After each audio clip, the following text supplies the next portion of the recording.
Welcome to the DX Today podcast, your daily deep dive into the AI ecosystem. I'm Chris, and joining me as always is Laura. Chris, I have been waiting all week to talk about this one with you because it is honestly the wildest plot twist in the AI infrastructure story so far this year. Set the stage for our listeners because the headline alone is going to make a lot of people do a double take when they see it for the very first time today. Okay, here it is in one single sentence.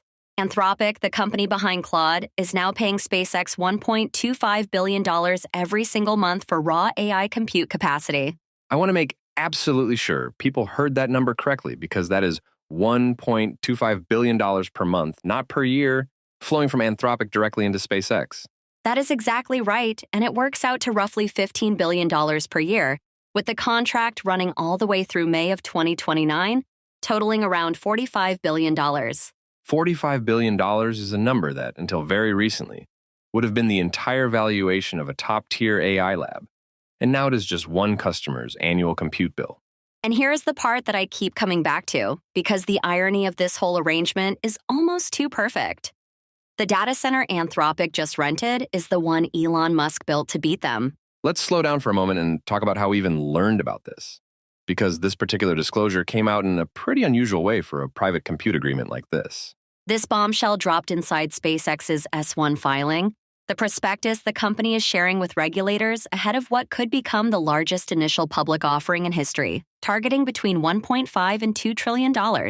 So we are essentially getting a rare peek at Anthropic's most sensitive infrastructure economics because SpaceX had to disclose its major customer concentrations to potential public market investors, which is genuinely fascinating to watch unfold. Exactly. And the filing reveals that Anthropic is now the anchor tenant of Colossus 1, which sits on a sprawling site in Memphis, Tennessee that was originally built and operated by XI itself. Walk us through what is actually inside Colossus 1 because the specs on this thing are genuinely difficult to wrap your head around. Even by current frontier AI infrastructure standards we have all seen.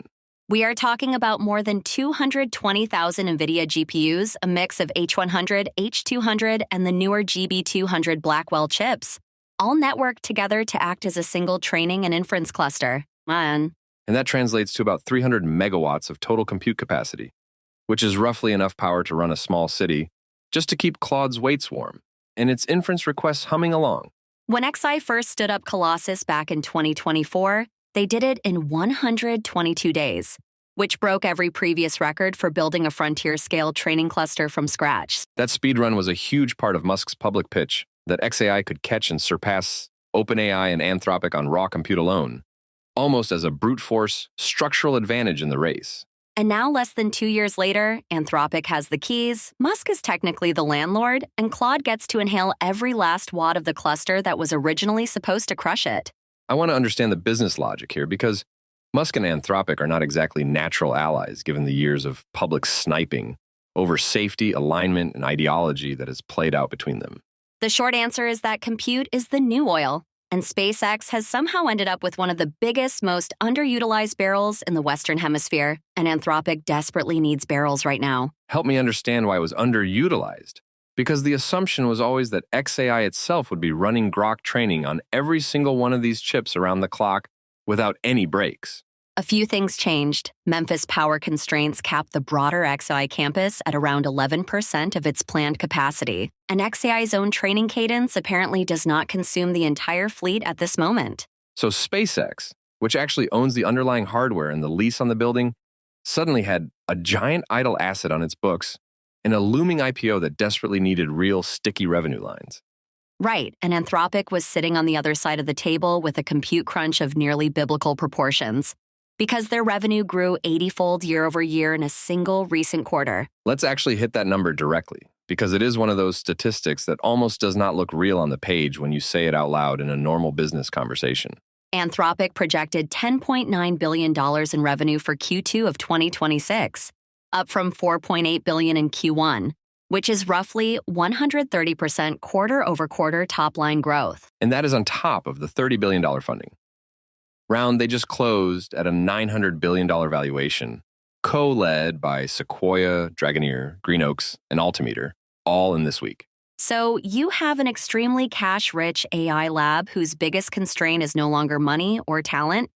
It is the raw physical ability to plug in more GPUs before customers start walking away frustrated.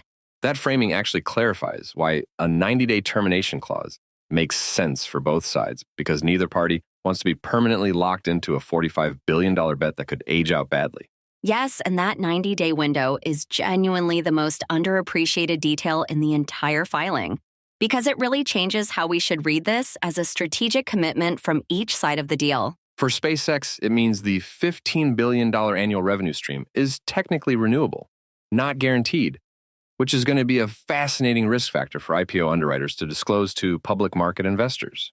And for Anthropic, it preserves the option to migrate workloads to AWS Trainium, Google TPU, or Microsoft's new Maya 200 chips if any of those silicon programs start delivering meaningfully better economics over time. Speaking of which, can you remind us how many distinct silicon programs Anthropic is now juggling at gigawatt scale? Because the running number is approaching almost comical territory at this particular point in the cycle.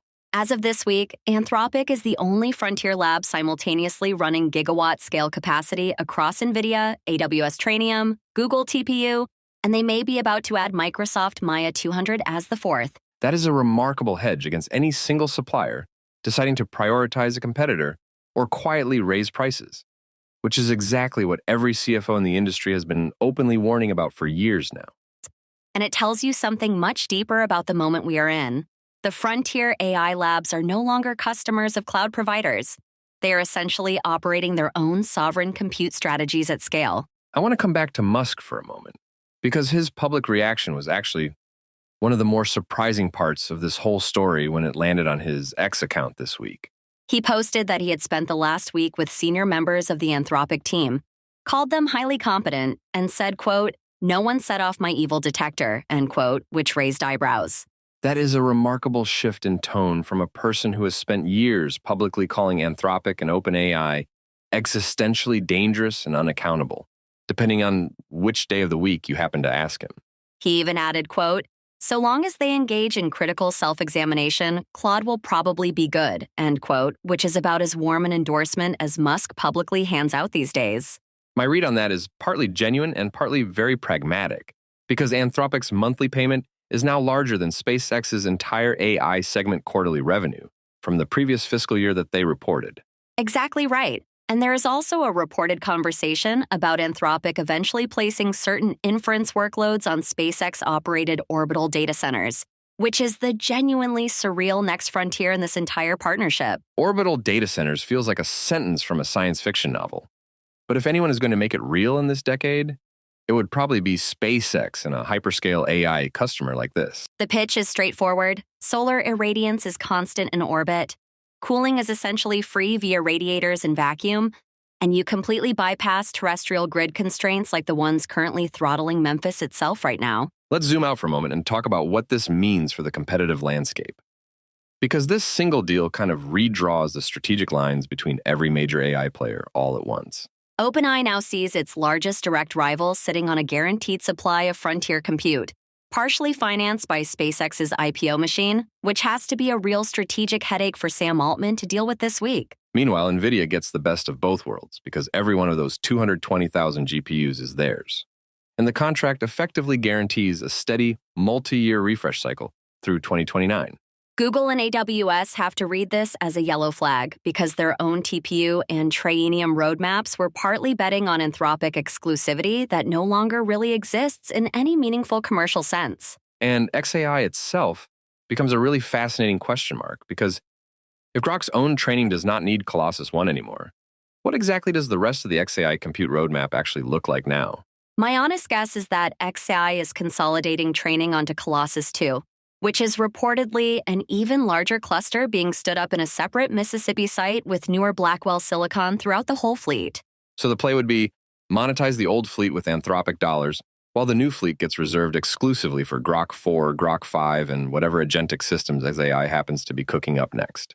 That fits everything we know, and it is actually a textbook example of how a vertically integrated player can turn yesterday's strategic weapon into today's high-margin annuity stream extremely quickly when needed. I also want to touch briefly on the safety angle here, because Anthropic has historically been the lab most vocal about responsible scaling, and now they are physically tethered to a Musk-owned facility.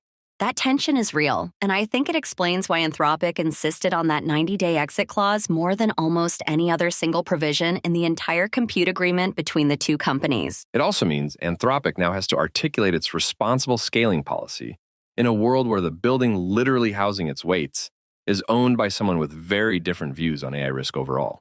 And to their credit, Anthropic has not hidden from this, with their leadership openly saying that strange bedfellows are the price of staying at the compute frontier in 2026 and beyond into the future. There is also a labor and regional impact angle worth mentioning, because 300 megawatts of compute landing in Memphis means real construction jobs, real tax revenue, and real grid pressure on local utilities there. Memphis Light Gas and Water has had to fast-track substation upgrades, and the city is now hosting one of the most consequential AI training facilities anywhere in the United States, which is a wild outcome. Before we wrap, I want to ask the question every listener is probably thinking right now. What does this mean for the actual cost of using Claude, both for developers and large enterprise customers? In the short term, probably not very much, because Anthropic is absorbing the compute cost into a much larger revenue base that is growing significantly faster than their infrastructure spending right now this quarter. But over the medium term, it strongly suggests Anthropic will keep prices competitive on inference rather than raising them, because they absolutely have to keep that $10.9 billion quarterly engine running. And longer term, if even half of these compute hedges actually work out, we could see frontier model pricing drop meaningfully again by 2027, which would be genuinely transformative for serious application builders. Final thought from you, Laura. In one single sentence, what is the biggest takeaway from this disclosure that listeners should walk away with from today's episode of the DX Today podcast right now? The whole industry just learned that the AI race is no longer primarily about who has the most clever model architecture. It is fundamentally about who controls the most electrons in silicon, and Anthropic just quietly locked up an absolutely enormous amount of both for the next 3 full years running. That's all for today's episode of the DX Today podcast. Thanks for listening, and we'll see you next time.